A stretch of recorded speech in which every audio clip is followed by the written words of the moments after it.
एक जगप्रसिद्ध पुस्तक आहे. पुस्तकाचं नाव आहे मिरॅकल मॉर्निंग आणि या पुस्तकाच्या लेखकाचं नाव आहे हेल एरॉड. हेल एरॉड हे एक जगप्रसिद्ध व्यक्तिमत्व आहे. एका अपघातामध्ये वाचल्यानंतर 2008च्या आर्थिक मंदीमध्ये प्रचंड प्रमाणाचं नुकसान हेल यांना झालेलं होतं. प्रचंड प्रमाणाच्या तणावाखाली हेल होते. अशा अवस्थेमध्ये करायचं काय हे त्यांना सुचत नव्हतं. मग त्यावेळेला हेल हे त्यांच्या एका मित्राला भेटले आणि मित्राला सल्ला विचारला, की मी प्रचंड प्रमाणामध्ये तणावामध्ये आहे. मी काय करावं? त्यावेळेला हेल यांच्या मित्रांनी हेल यांना एक सल्ला दिला, की "हेल तू सकाळचं लवकर उठत जा." म्हणजे सकाळच्या लवकर उठण्याच्या सवयीने आयुष्य बदलू शकतो का?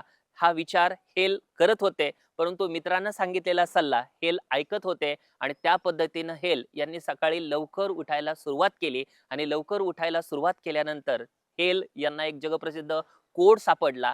तो कोड त्यांनी मिरॅकल मॉर्निंग नावाच्या पुस्तकामध्ये लिहिलेला आहे. हा कोड म्हणजे